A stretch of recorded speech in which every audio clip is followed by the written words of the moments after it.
when we started, really, when you saw an EcoBank banker, whether it was in Nigeria or Ghana or Italy, he stood out.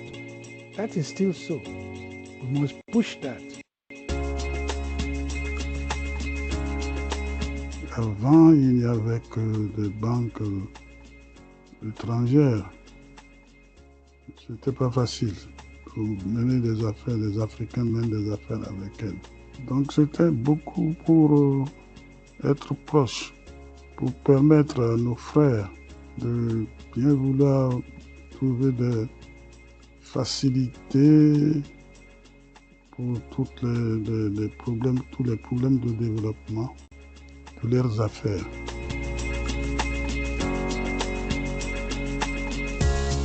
Tous les problèmes économiques, il faut les voir ensemble. Les pays doivent s'unir. Il n'y a pas de francophones ici, il n'y a pas d'anglophones là. Nous sommes des Africains. EcoBank then had to find a formula whereby it could achieve its purpose of having banks all across Africa, West Africa, belonging primarily to Africans, not the colonial bank. And it was possible because President Eyadema of Togo was willing to invent this formula whereby, okay, it's true, Togolese law says you can't have a bank in Togo and then it will have banks in other countries. You know, EcoBank transforms banking practice in West Africa. The French banks used to close at 3. Saturday, we don't see them.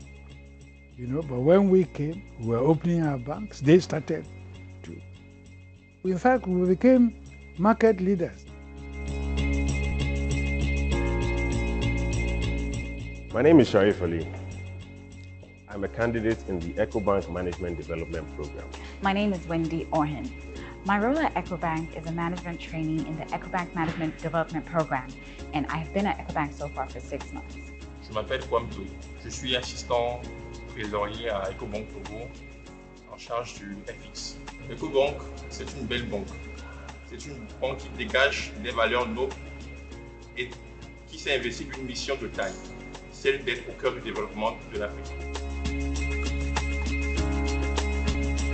I believe Africa is a gold mine for economic opportunity, but more importantly, human capital, because we have such a young foundation and we have so much untapped potential. I believe that we have a lot of great strides to make in Africa because we have a lot of great minds that are budding and growing in our emerging markets. And I am glad to be a part of an organization that recognizes that and fully wants to tap into that potential. L'avenir de l'Afrique, ça dépendra de nous, de vous les jeunes. C'est dans vos mains. J'ai très confiance à la jeunesse africaine et c'est pour ça que je leur ai dédié ma mémoire. Donc ça ira. Il faut faire confiance. If we aggressively pushed for markets, maintain quality, go ahead in ICT, and we sell ourselves as the genuine Pan-African bank, we should be more important in every country in which we are than the foreign banks which are trying to be all over Africa too. I would describe the purpose of EcoBank in 3 words: as Pan-African, technologically savvy, and innovation. I believe with EcoBank's Pan-African reach and its investment in technology, there's a lot of innovation that is being created by the bank.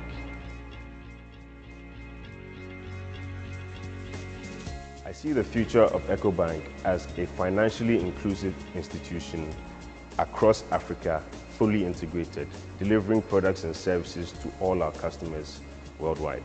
Le problème le plus important pour nous, c'est tout ce qui peut unir l'Afrique, unir les affaires des Africains, faciliter les affaires promouvoir des affaires. C'est ça le plus important pour nous. Nous sommes partisans.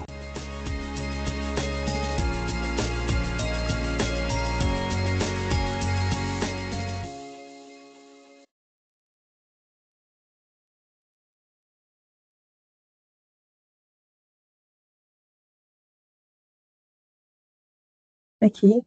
Bonsoir à toutes et à tous.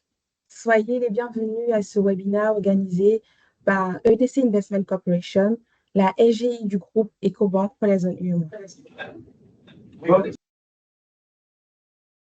Alors, investi en bourse ou se fait accompagner dans ses placements ne commence pas par le choix d'un produit ou d'un rendement. Cela commence bien plus tôt par une étape essentielle qui est la connaissance de son profil investisseur. Alors, parce qu'avant même de savoir où investir, il faut savoir qui l'on est en tant qu'investisseur. Quelle est notre tolérance au risque, notre horizon de placement, nos objectifs. On pourrait dire, dis-moi qui tu es, je te dirai dans quoi investir.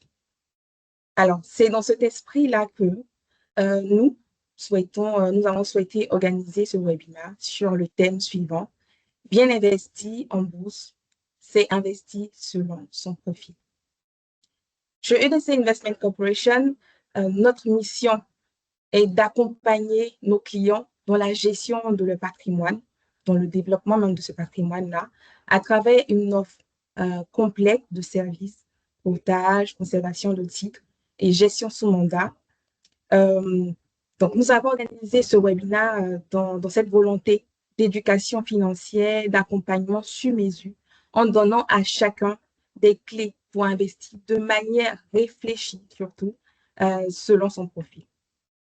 Pour ne pas faire long, je vais passer la parole à M. Kwadjo Alain Eric, qui est le gestionnaire de portefeuille à EIC, EDC Investment Corporation, qui nous présentera les différents profils d'investisseurs et comment bâtir une stratégie d'investissement cohérente et efficace.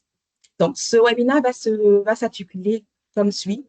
On aura la partie de présentation, une première partie de présentation. Ensuite, une phase interactive qui va nous permettre à vous et à nous de pouvoir comprendre ce qu'on fait et interagir avec une série de questions pour déterminer votre profil. Ensuite, on passera à la seconde étape de la présentation et pour finir avec une session de questions-réponses. Donc, comme je disais tantôt, pour ne pas faire plus long, je vais laisser la parole à M. Kwadjo pour la présentation de ce webinaire. Merci.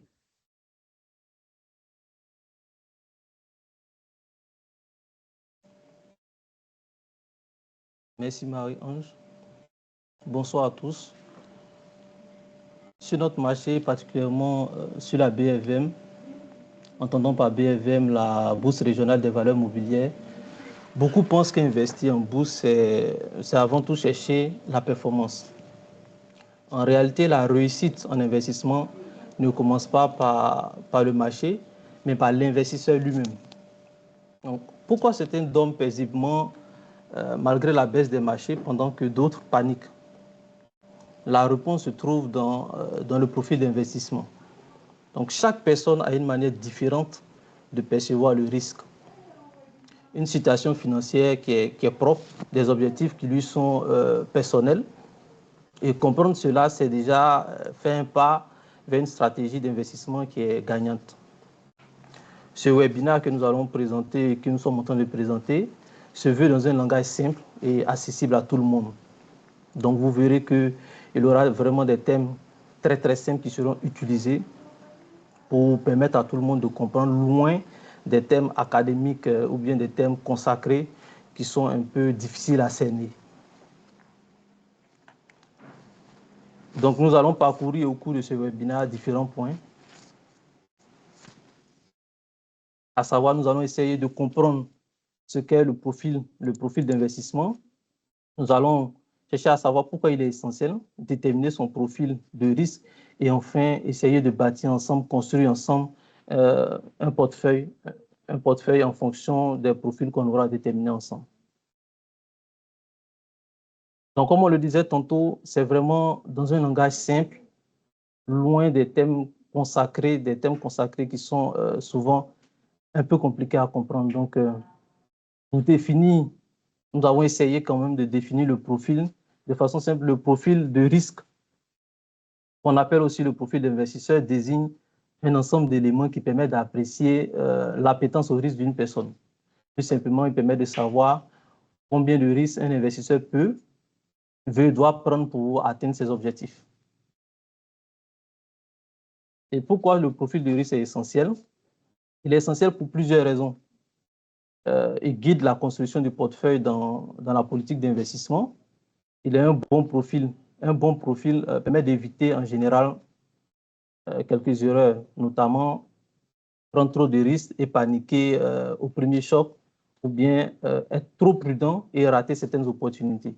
Donc, une fois qu'on connaît son profil de risque, ça permet quand même d'éviter pas mal de situations qui pourraient entacher un peu votre stratégie d'investissement. Et comment est-ce qu'on détermine son profil de risque? Pour déterminer son profil de risque, il y a plusieurs éléments qu'il faut prendre en compte, à savoir la tolérance au risque. Pour expliquer ça de façon simple, c'est la manière dont une personne réagit face à la possibilité de perdre de l'argent. Donc, autrement dit, on veut voir est-ce que la personne elle est à l'aise avec la fluctuation de son investissement. Quand on parle de fluctuation de son investissement, vous avez par exemple mis un capital d'1 million et au bout d'une semaine ou bien au bout d'un mois, vous retrouvez que votre portefeuille est autour de 800 000. Quel est votre niveau de réaction vis-à-vis de cette fluctuation? Donc, fluctuation, on peut passer de 1 million à 800 000 ou de 800 000 à 900 000, voilà. Et aussi comprendre la capacité à prendre du risque. C'est ce que l'investisseur peut se permettre de risquer financièrement, selon ses revenus, son patrimoine, son âge. Donc, on comprend automatiquement que le profil de risque contient pas mal d'éléments. Nous allons le voir peut-être quand on va avancer. Donc, besoins et objectifs financiers également, comprendre quelles sont les raisons pour lesquelles on vient investir, parce que quand on vient investir, on a un but. Et en général, ça peut être pour des éléments très précis, par exemple, scolariser ses enfants, venir investir pour sa retraite, acheter une maison, bon, ou bien faire un projet assez particulier. Et aussi, un élément qui est très important, d'ailleurs comme les autres aussi, c'est avoir son horizon d'investissement. Donc, la durée pendant laquelle il peut laisser son argent investi sur le marché.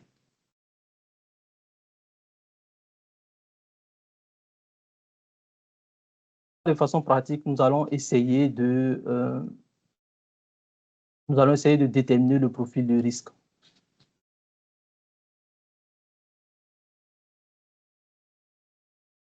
Et donc, pour ce faire, nous avons conçu un questionnaire qui nous permettra de définir ce profil de risque-là.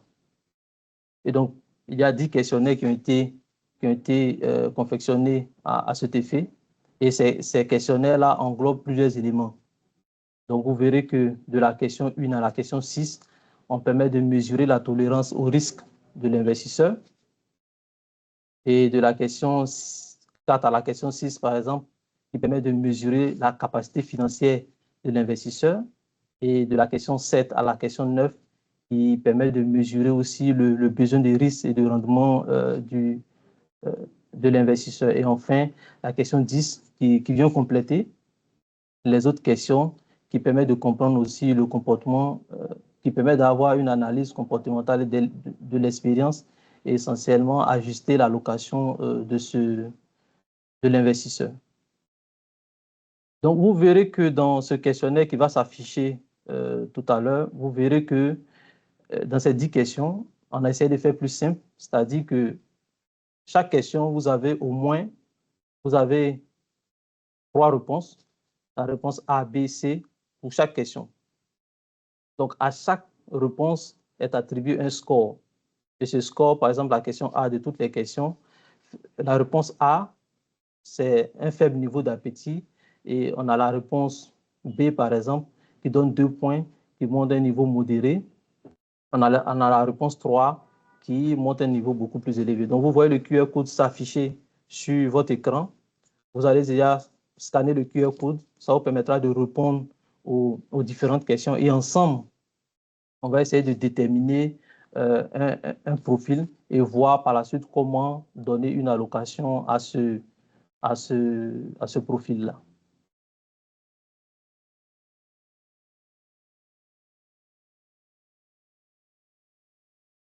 Donc, le QR code s'affiche sur votre écran. Vous essayez de répondre aux différentes questions. Je lis rapidement les questions, sans doute que vous les voyez pour ceux qui n'ont pas encore vu les questions. Pendant que le QR code s'affiche, vous voyez les différentes questions. Si la valeur de votre placement baisse de 10% en un mois, que feriez-vous? Donc, vous avez 3 éléments de réponse. Je vends tout pour éviter d'autres pertes. J'attends que le marché se reprenne. J'achète encore avec car les prix sont plus bas.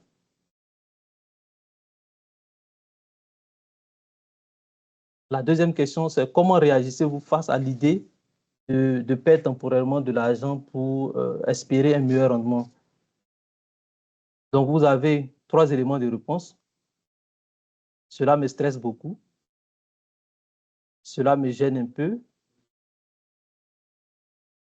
Mais je peux supporter. Donc, vous verrez, en fonction des différentes questions que vous posez, on a des éléments de réponse qui apparaissent ici. À la question 3, par exemple, bon, là, nous sommes en train de finir la question 2. Donc, on vous laisse le temps de répondre. Comment réagissez-vous face à l'idée de perdre temporairement de l'argent pour espérer un meilleur rendement? Donc, vous avez 3 éléments de réponse.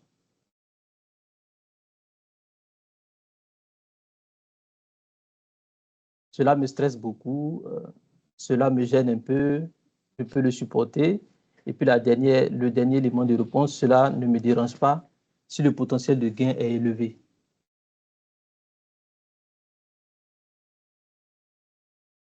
Donc, il nous reste quelques petites secondes pour ceux qui sont en train de répondre.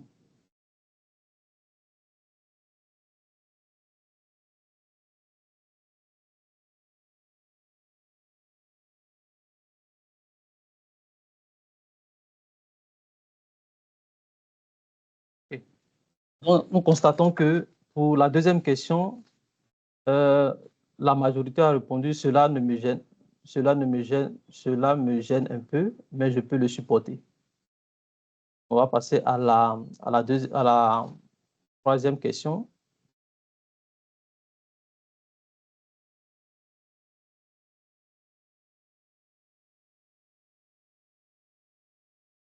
Quand vous investissez, qu'est-ce qui compte le plus pour vous? Quand vous investissez, qu'est-ce qui compte le plus pour vous? Donc, on va essayer de répondre aussi également à ces différentes questions. La sécurité du capital, un bon risque. Et la dernière réponse, la recherche du rendement, même avec un risque.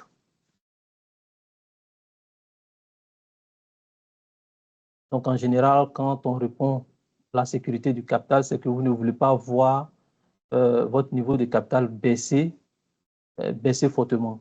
Un bon équilibre entre rendement et sécurité vous permet de sélectionner des titres qui cochent vraiment cette case-là. La recherche du rendement avec du risque, en général, c'est beaucoup plus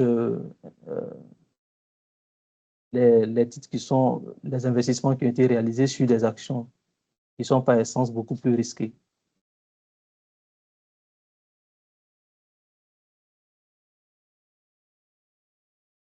Donc là, 64%, la réponse qu'on a, c'est un bon équilibre entre rendement et sécurité.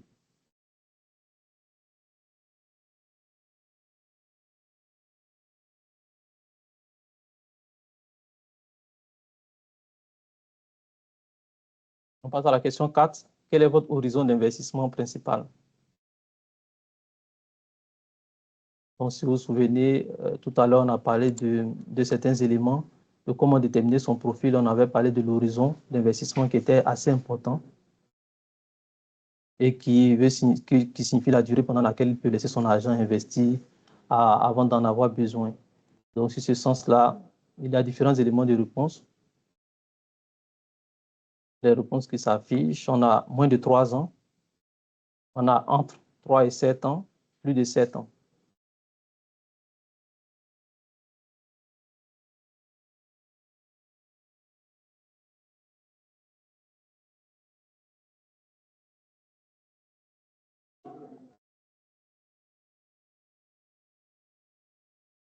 Donc, on répond aux différentes questions. Ça permet de voir la tendance et après, quand on va essayer de déterminer le profil, vous verrez que ça sera encore plus simple. Donc, quel est votre horizon d'investissement principal? Moins de 3 ans, entre 3 et 7 ans, plus de 7 ans.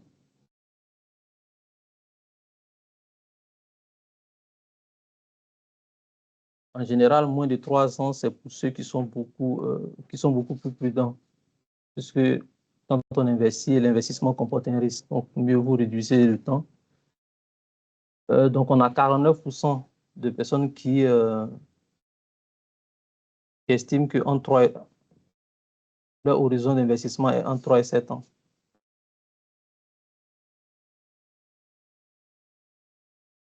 Donc, la question 5 qui s'affiche maintenant.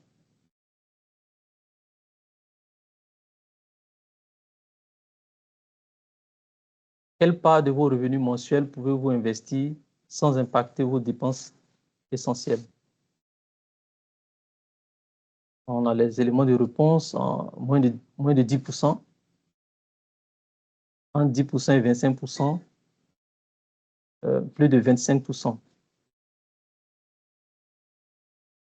Quelle part de vos revenus mensuels pouvez-vous investir sans impacter vos dépenses essentielles? Moins de 10%, entre 10 et 25%, plus de 25%.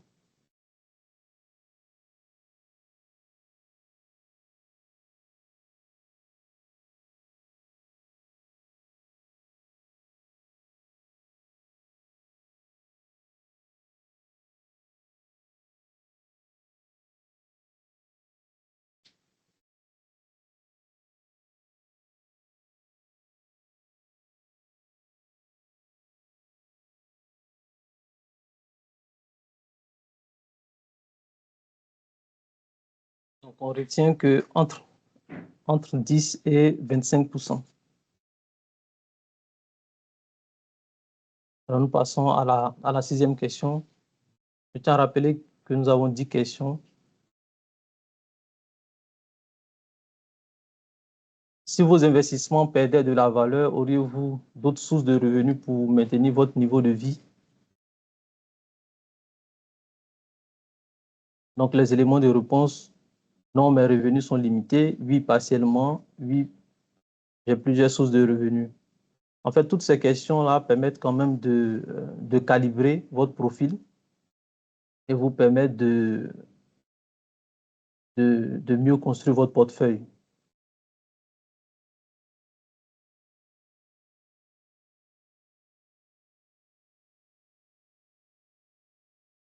La première réponse, non. Mes revenus sont limités. Oui, partiellement. Et enfin, la dernière, oui, j'ai plusieurs sources de revenus.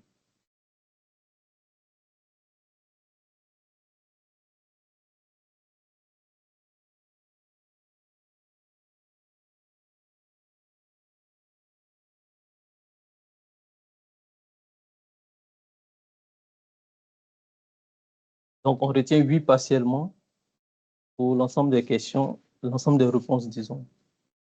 Donc, on passe à la 7e question.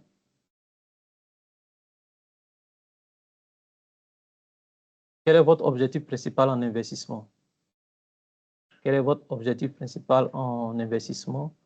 Et donc, les différents choix que nous avons en termes de réponse: préserver son capital, faire croître son épargne progressivement, maximiser mes gains sur le long terme.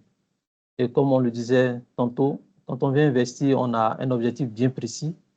Et cet objectif-là nous permet quand même de construire notre portefeuille. Donc, préserver son capital, faire croître son épargne progressivement pour maximiser les gains sur le long terme.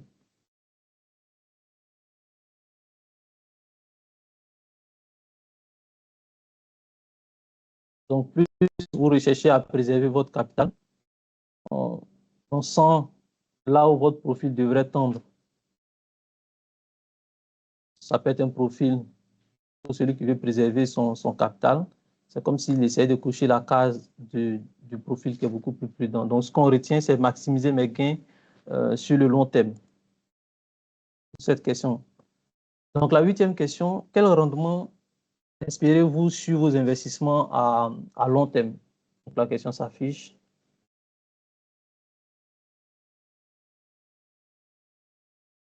Quel rendement espérez-vous sur vos investissements à long terme? Moins de 5% par an, entre 5% et 10% par an, plus de 10% par an.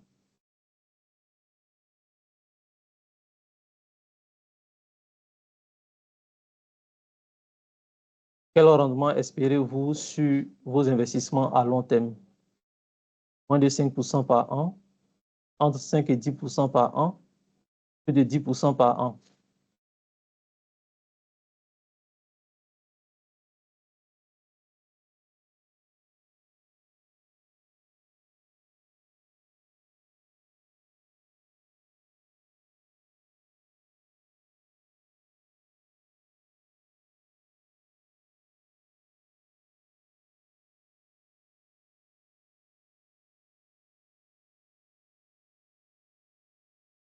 Donc, plus de 10% par an, selon la réponse de la majorité, plus de 10% par an. Alors, l'avant-dernière question. Combien de temps pouvez-vous laisser votre argent investi sans y toucher? Combien de temps pouvez-vous laisser votre argent investi sans y toucher? Et les éléments de réponse qui s'affichent.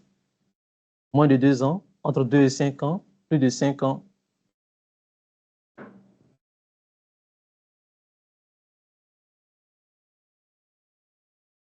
Combien de temps pouvez-vous laisser votre argent investir sans y toucher? Premier élément de réponse, moins de 2 ans, entre 2 et 5 ans, plus de 5 ans. Et donc, cette question-là fait appel à la notion de contrainte de liquidité.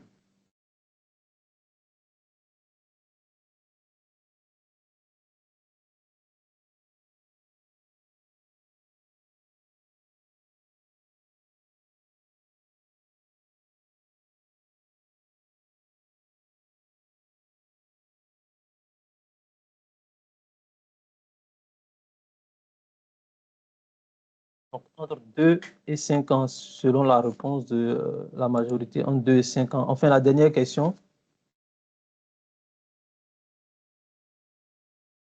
Quelle est votre expérience en matière d'investissement? Quelle est votre expérience en matière d'investissement? Donc, les éléments de réponse affichent. Aucune. Aucune, c'est ma première fois.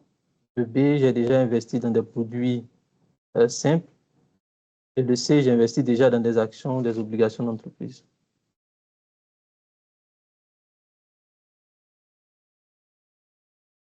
Donc, selon la réponse de la majorité, on n'a aucune. C'est ma première fois.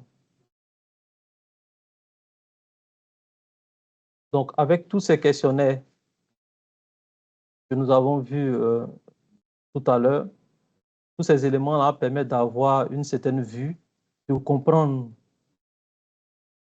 Je tiens à souligner que ce n'est pas exhaustif, c'est juste quelques éléments qui permettent quand même de comprendre votre profil et de vous aider dans la constitution de votre portefeuille. Donc, si nous poursuivons.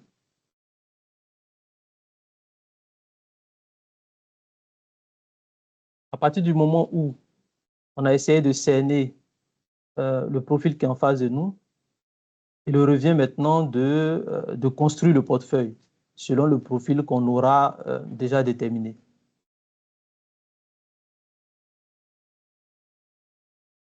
Et donc, avec les différentes questions, les différentes réponses que nous avons eues, Nous allons utiliser la réponse de la majorité pour déterminer le profil. Et par la suite, nous allons essayer d'établir, de construire le portefeuille en tenant compte, bien évidemment, des supports d'investissement que nous avons sur notre marché. Donc, tout à l'heure, quand nous avons posé les questions, ce que nous avons retenu, Marie-Ange, pour la première question, qu'est-ce qu'on avait retenu? En majorité, les questions, c'est B. Dans l'ensemble B. OK. Donc, B couché. Pour la première question, B. La majeure partie a choisi B aussi pour la seconde question. B pour la troisième question. Donc, B, B. C'est un exemple. Pour la question 8, OK, oui, c'était C. Combien? C'était en 2 et 5 ans aussi. Quelle est votre expérience? C'était A. Donc, à partir de ces réponses-là, on va cliquer sur « Voir mon profil ». C'est bon? Oui, c'est bon. Attends, après j'ai dû sauter une question. Oui, la question 4. La question 4, en 3 et 7 ans, je pense. 3 et 7 ans. Voilà. Toutes les questions qu'on cochait, voir mon profil. OK. Donc, un profil équilibré en tenant compte de la réponse de la majorité. Donc, vous voyez qu'avec ces différents éléments, comme nous l'avons expliqué tantôt, ça permet quand même d'avoir le profil de chacun. Et pour rappel, ce barème tel qu'il a été fait, chaque question, la question A compte 1 point, la question B 2 points, la question C 3 points. Donc, le cumul de ces points-là en un total maximum qui devrait être autour de 30 points. Autour de 30 points. Et donc, c'est à la suite de cela que nous arrivons à déterminer ces profils. C'est un modèle beaucoup plus simple.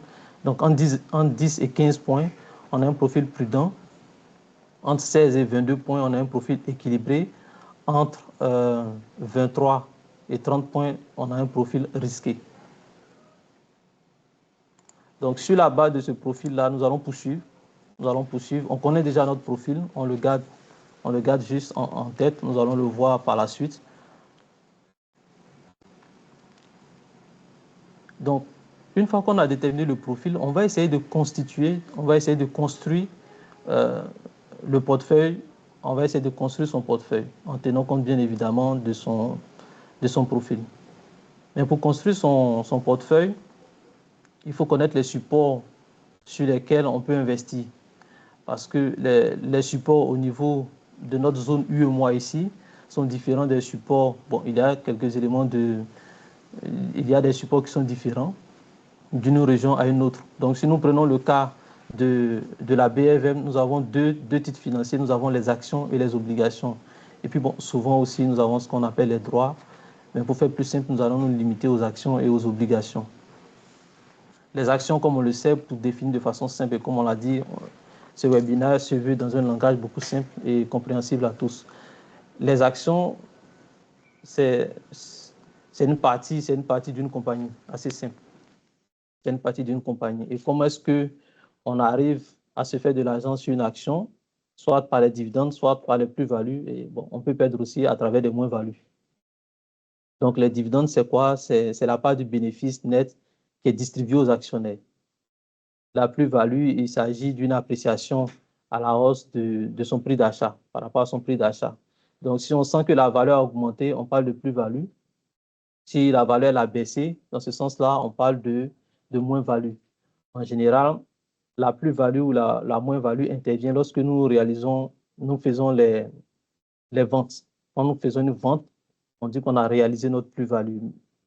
Maintenant, si notre action, par exemple, une action qu'on a acquise un exemple plus simple, à 1000 francs, et qu'à un moment donné, le coût de l'action autour de 1500, notre plus-value dans ce sens, c'est 1500 moins 1000 francs. Donc, ça nous fait 500 de plus-value. Tant qu'on n'a pas encore vendu ce titre, la plus-value ou la moins-value, elle est latente. C'est quand on fait la cession qu'on arrive à réaliser cette plus-value ou cette moins-value, selon le contexte. Au niveau des obligations, Ce sont les titres de créance. Donc, le détenteur possède une créance envers l'émetteur. Donc, en général, on bénéficie des coupons qu'on appelle aussi les intérêts. Et puis, il y a également la même chose aussi, les plus-values ou les moins-values sur ces titres-là.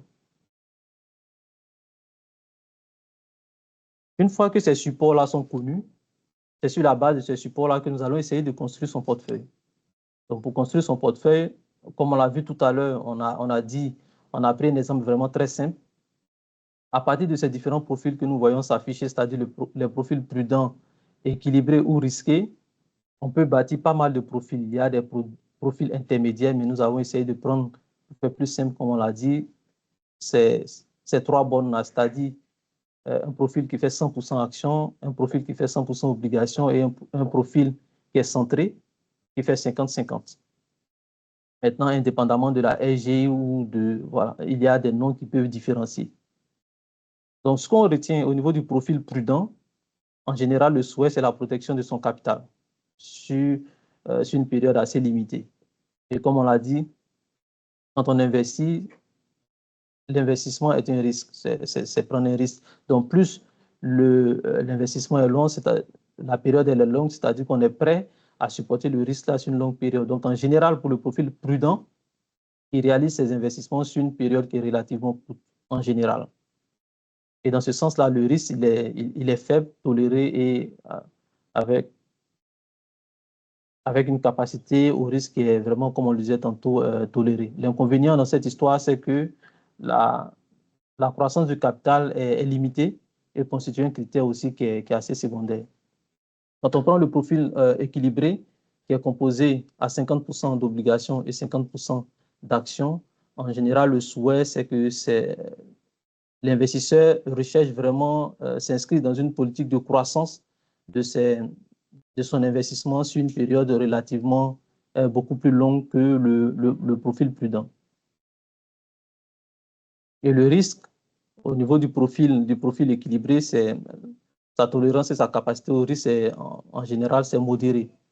Et ce dernier aussi vise la protection de son capital. Et l'inconvénient par derrière, c'est que la valeur de ces investissements pourrait diminuer au fil du temps. Et les exemples en la matière, ce sont des personnes qui sont jeunes, qui ont des connaissances plus ou moins limitées en ce qui concerne les investissements en bourse. Ce sont ce type de personnes-là qui ont ce profil. Et le profil risqué, qui en général est composé, si on veut essayer de construire un portefeuille pour faire de façon très simple, qui est constitué essentiellement d'actions. Et on le sait, les actions sont par essence beaucoup plus risquées. En termes de degré de risque, sont beaucoup plus risquées. Donc, c'est l'exemple d'un profil d'une personne qui est jeune. Quand on est jeune, on veut prendre beaucoup plus de risques, qui a une connaissance un peu plus avancée sur le marché. Donc là, nous allons passer à des exemples pratiques. Quand on a essayé de construire le portefeuille, puisqu'on sait qu'il y a, en termes d'allocation, 100% pour les profils prudents, 100% d'obligations pour les profils prudents et pour les profils équilibrés 50-50, 50% d'actions, 50% d'obligations et les profils risqués 100% actions. Si on prend le cas, par exemple, du profil prudent qui investit 5 millions sur un horizon de 5 ans et son objectif par derrière, c'est un projet de vente d'articles en ligne. Au bout de 5 ans, l'investisseur veut faire son projet, mettre en place son projet de vente en ligne. Et donc, son souhait, comme on l'a vu tantôt, c'est vraiment la protection du capital. Puisqu'elle a déjà réalisé son business plan, tout, elle sait exactement qu'elle a besoin d'environ 5 millions pour faire son projet. Sauf que, au moment où nous parlons, elle n'a pas encore l'idée de mettre sur pied ce projet, mais c'est dans 5 ans que ça sera effectif.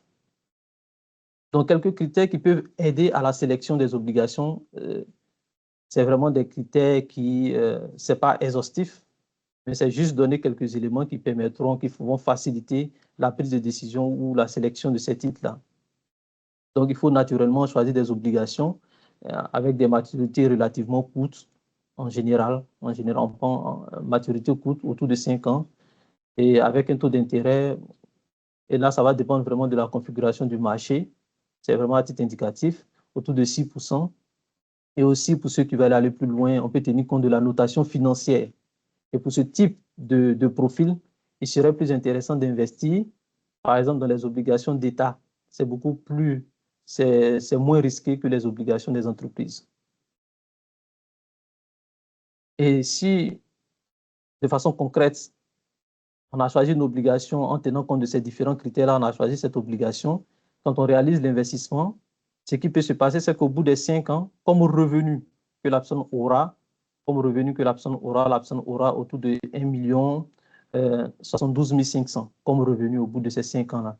Si on prend une obligation avec un taux d'intérêt de 6,60%, qui est payé semestriellement, avec un différé, un remboursement qui est constant avec un différé de 1 an, voici les revenus que cette personne pourrait avoir au bout de 5 ans, 1 72 500. Et si on aborde l'autre profil, par exemple le profil équilibré, assez rapidement, quelques points clés, même horizon d'investissement, on va conserver les mêmes horizons d'investissement et le même niveau de capital, puisqu'après, nous voulons essayer de faire une comparaison. Donc, il faudrait qu'on soit homogène sur toute la ligne. Donc, on conserve le même capital, le même horizon d'investissement et les objectifs seront différents en fonction du profil. Et ce dernier, c'est un profil additionnel. Donc, nous allons faire 50% sur les obligations et 50% sur les actions. Donc, 50% sur les obligations, on va garder pratiquement la même obligation comme tout à l'heure pour faire plus simple. Et en ce qui concerne les actions, on va essayer de chercher des actions qui sont beaucoup plus stables. Et je tiens à rappeler que c'est vraiment à titre indicatif. Les actions qui sont dans cette simulation, c'est vraiment à titre indicatif. Ce n'est pas une incitation à l'achat. Donc, les critères que nous allons retenir, on va avoir le niveau d'évolution du chiffre d'affaires, la croissance du résultat net, également avoir un élément de coussin de sécurité, c'est-à-dire qu'une entreprise qui paye régulièrement des dividendes. Aussi par derrière, comme on le sait, on achète une entreprise pour son futur, pas pour son passé. Donc, on va miser sur des entreprises qui ont de bonnes perspectives de croissance. Et donc, dans ce sens-là, cette simulation, on prend le cas de 3 entreprises, Sonatel, Sodeci et SGBCI, avec une pondération de 33% sur chaque titre. Donc, on retient qu'on va investir 2,5 millions sur les obligations, comme on l'a dit, 50% sur les obligations et 50% sur les actions, et 2,5 millions sur les actions.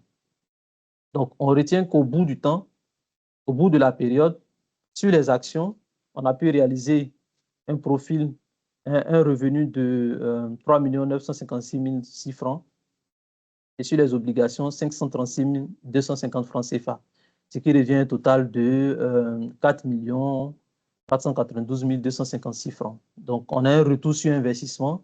Ce soir, on l'a dit, on va prendre des thèmes très simples.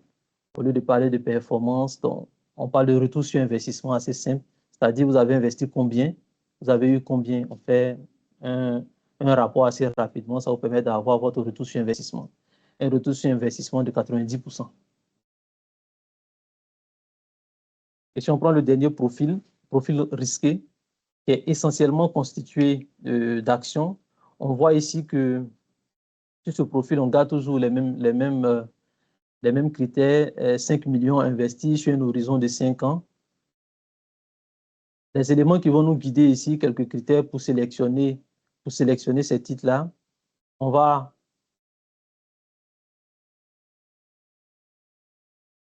parler de la psychologie du marché, puisque ici, il s'agit de prendre beaucoup plus de risques. Donc, on va tenir compte de certains points assez intéressants, tenir compte de la psychologie du marché, c'est-à-dire reconnaître les moments de pic et de creux sur le marché, connaître aussi les perspectives de cette entreprise sur laquelle on veut investir. Et un autre point beaucoup plus important, c'est vraiment suivre l'actualité. Suivre l'actualité, ce qui vous permet d'avoir un jugement et de savoir qu'en fonction de tel événement, ça pourra avoir une implication sur telle entreprise. Donc, c'est un point assez important. Ça vous permet de saisir assez rapidement les opportunités. À titre d'exemple, pour être vraiment un peu concret, sur notre marché, il y a eu une période où il y a eu beaucoup d'augmentation de capital au niveau des banques. Donc, pour ceux qui savaient lire assez rapidement cette information et voir aussi les implications par derrière, ont su saisir l'opportunité et rentrer au bon moment, ce qui a permis à certains, en tout cas, d'avoir un niveau de progression assez notable sur leur portefeuille dans l'ensemble. Donc, dans ce sens, puisque le portefeuille est essentiellement constitué d'actions, on va prendre le cas de certaines entreprises comme EOA Mali, PAMSI, Ecobank Côte d'Ivoire, SOGB et SAFCA. Je tiens à souligner, c'est vraiment à titre indicatif. Donc, sur cette base-là, au bout de la période, la performance qui a été réalisée, bon, disons, les revenus qui ont été réalisés en cumulé, pour ce type de profil-là, on a pu observer au bout de la période autour de 8 538 980 francs au bout de cette période-là. Donc, le retour sur investissement autour de 171%. Donc, on voit que en fonction du risque qu'on prend, le rendement aussi, en général, devrait suivre. Ça, c'est le premier modèle pour le profil risqué. Si on passe au deuxième exemple pour le profil risqué, on voit que toujours dans ces mêmes conditions-là, il y a une sélection de titres. On a bien dit profil risqué, donc il y a un risque qui a été pris. On voit qu'au bout de la période, en fonction des titres qui ont été pris, on prend 5 titres, à savoir Aura Group, Tractafrique et Onatel, Bolloré et puis NCA Bank. On voit qu'au bout de la période, les revenus qui ont été réalisés sur cette période-là sont de 234 515 francs. Donc, le retour sur investissement autour de 5%.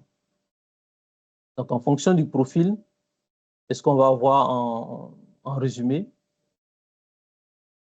En fonction du profil, comme on l'a vu tout à l'heure, en fonction du profil, il y a le rendement qui va avec. Il y a le rendement qui va avec, il y a la constitution du portefeuille qui va avec.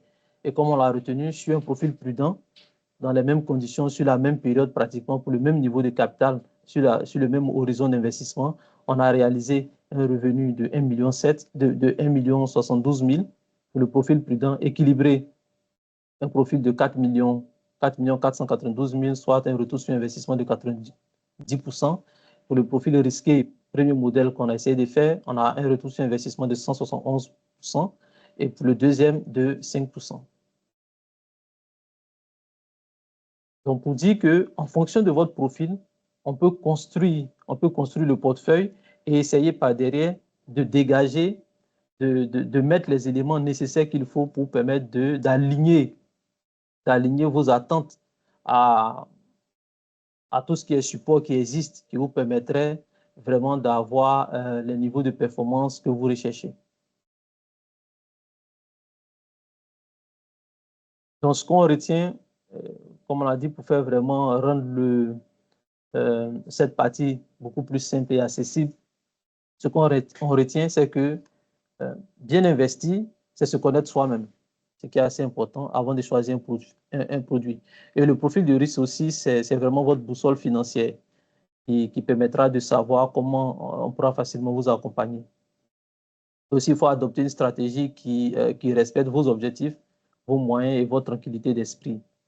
Et aussi, un dernier point, c'est que le bon profil n'est pas celui qui rapporte le plus, mais celui qui vraiment correspond à votre réalité et qui vous assure quand même le sommeil facile. Donc voilà, assez rapidement, je pense qu'on s'est quand même étendu sur certains points. Voilà assez rapidement quelques points qu'on peut retenir en ce qui concerne le profil de risque et son implication par derrière, c'est-à-dire constituer son portefeuille.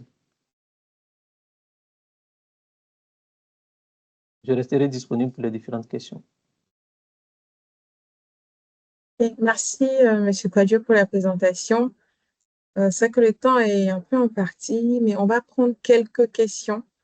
On va révéler quelques questions qui avaient déjà, je pense, commencé à être posées dans le chat. Donc, si vous ne l'avez pas encore fait, pendant que on est en train de planter le décor par rapport à la session de questions-réponses, vous pouvez toujours poser les questions dans le chat.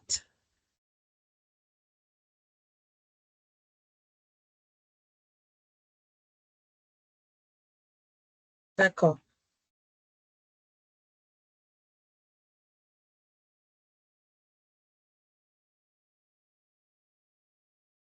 On va prendre une première question.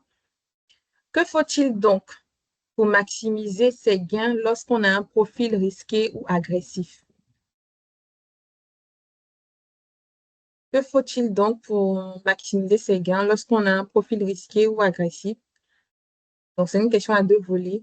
Comment un investisseur doit s'y prendre pour faire ses analyses techniques et financières?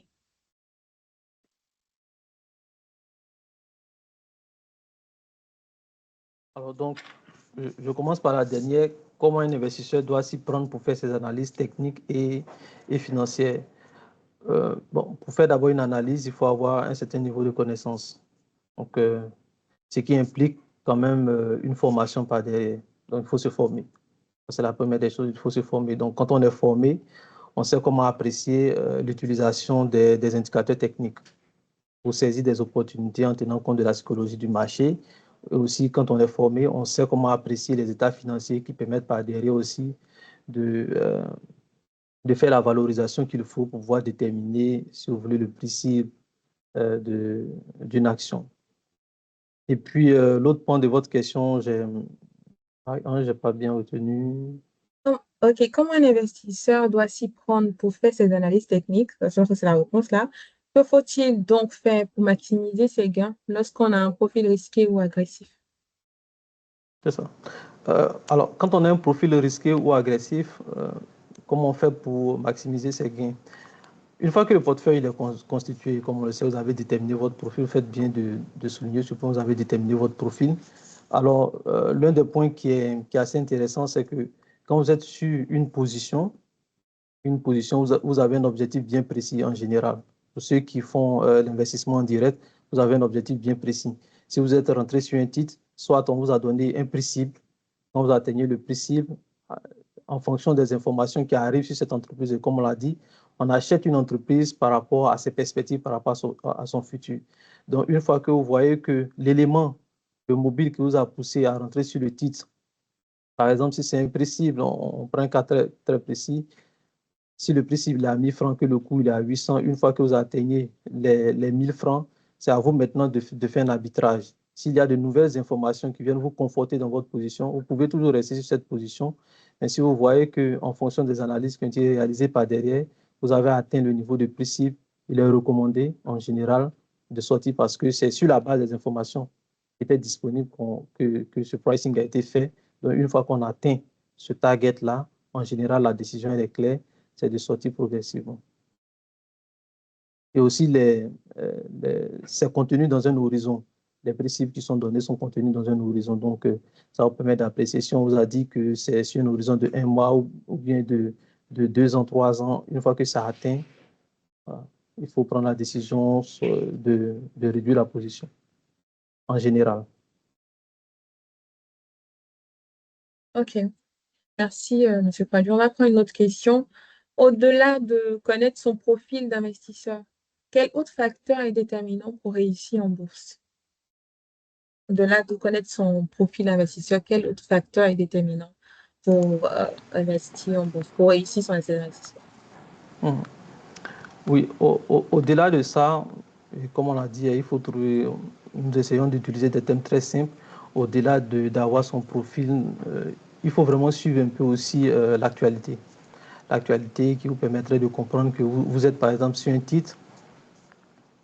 Si vous avez l'information, on prend le titre, je n'ai pas envie de dire un titre de façon directe, ça pourrait inciter à l'achat ou à la vente. Donc, si vous avez quelques informations sur un titre en particulier, ça vous permettrait de calibrer. Je prends un exemple concret, mais je tiens à le souligner, ce n'est pas une incitation à l'achat ou à la vente. Le cas de Filtisac, par exemple, je précise, ce n'est pas une incitation à l'achat.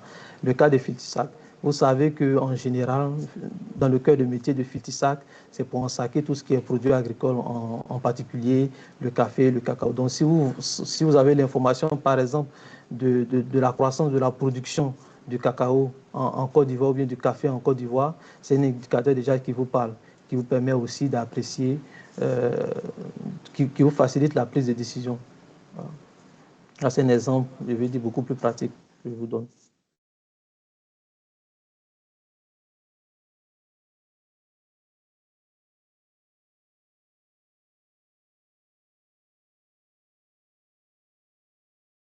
sais pas s'il y a d'autres questions. Bon, alors, on va prendre une dernière question vu qu'on est pratiquement à la fin. Euh, donc, bon, ça, je pense que je ne vais pas répondre en même temps. Peut-on ouvrir un compte titre en étant à l'étranger si je suis ivoirien? D'accord. Donc, oui, effectivement, on peut ouvrir un compte titre à distance. Donc, on va laisser les coordonnées que vous pourriez contacter pour la demande de tout ce qui est documentation. Mais aussi, à la fin de ce webinaire, on va dire dans les jours à venir, on vous partagera une note, déjà même le récapitulatif de ce webinaire-là et les informations relatives à l'ouverture de compte. Et le deuxième volet de la question, pouvez-vous présenter à nouveau le, le profil risqué, le premier profil risqué? Soit, M. Kwadjo, vous pouvez juste expliquer encore le profil risqué ou si vous voulez, on peut partager la slide pour permettre aux participants de voir encore cette partie.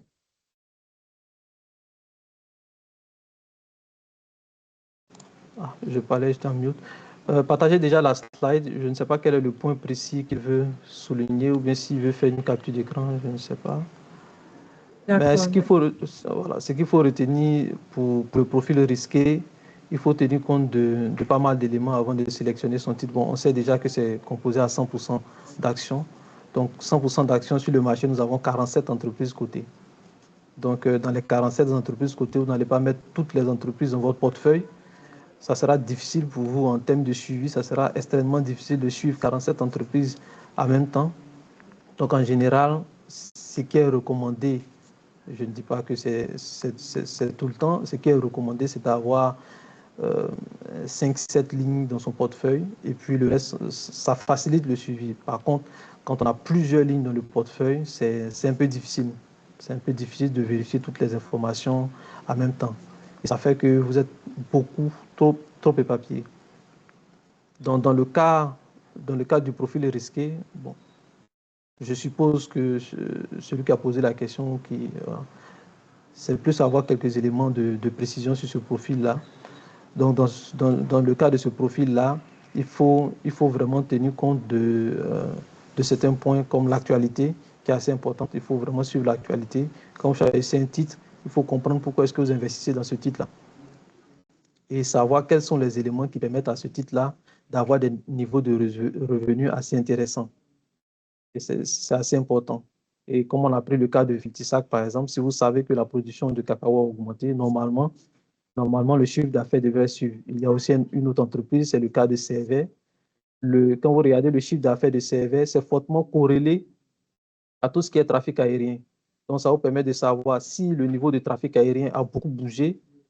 La conséquence derrière, c'est que CRV, qui est une entreprise cotée, devrait normalement avoir son chiffre d'affaires bouger. Donc, ce sont des points d'attention pour vous. Quand on dit suivre l'actualité, c'est vraiment ces différents points-là. Je ne sais pas s'il y a d'autres questions encore. Non, enfin, je pense que pour les autres questions, on va laisser les différents participants contacter le service clientèle. Et comme on l'a dit, on partagera tout ce qui est information par rapport à ce webinaire, les contacts, le lieu. Donc, pour rappel, on est situé au plateau, au siège de Ecobank Côte d'Ivoire. Donc, vous pouvez nous contacter, venir même physiquement à tout moment pendant la semaine. On sera disposé à répondre à toutes vos questions. Merci, M. Kwadjo. Je pense qu'on va vous laisser faire votre mot de fin et on va pouvoir clore. Merci encore une fois de plus, Marie-Ange. Merci à tout le monde d'avoir participé à ce webinaire. On l'a voulu beaucoup plus simple, loin de tout ce qui est thème théorique. On le répète encore, on l'a voulu vraiment très simple. Donc, on espère que ça a aidé plus d'un et que ça va faciliter aussi la prise de décision, la constitution du portefeuille et tout ce qui suit. Donc, merci encore une fois de plus. Et voilà, on vous attend pour ceux qui voudraient poser d'autres questions encore.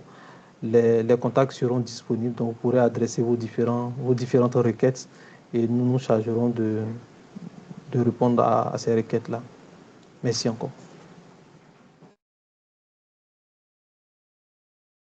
Merci à tous pour votre participation et bon après-midi.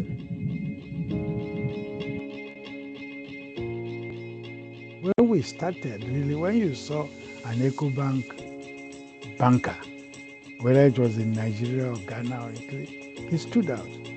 That is still so. We must push that.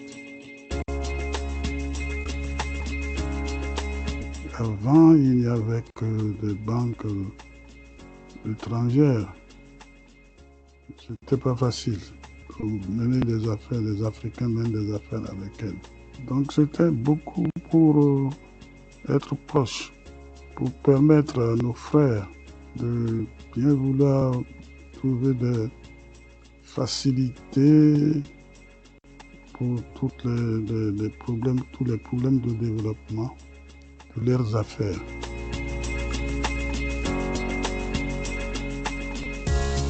Pour les problèmes économiques, il faut les voir ensemble. Les pays doivent s'unir.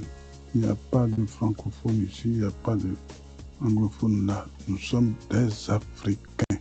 EcoBank then had to find a formula whereby it could achieve its purpose of having banks all across Africa, West Africa, belonging primarily to Africans, not the colonial bank. And it was possible because President Eyadema of Togo was willing to invent this formula whereby, okay, it's true, Togolese law says you can't have a bank in Togo and then it will have banks in other countries. You know, EcoBank transformed banking practice in West Africa. The French banks used to close at 3. Saturday, you wouldn't see them. You know, but when we came, we were opening our banks, they started to. In fact, we became market leaders. My name is Sharif Ali. I'm a candidate in the EcoBank Management Development Program. My name is Wendy Orhan. My role at EcoBank is a management trainee in the EcoBank Management Development Program, and I have been at EcoBank so far for 6 months. Je m'appelle Kwamto. Je suis assistant trésorier à EcoBank Togo, en charge du FX. EcoBank, c'est une belle banque. C'est une banque qui dégage des valeurs nobles et qui s'est investie d'une mission de taille, celle d'être au cœur du développement de l'Afrique. I believe Africa is a gold mine for economic opportunity, but more importantly, human capital, because we have such a young foundation and we have so much untapped potential. I believe that we have a lot of great strides to make in Africa because we have a lot of great minds that are budding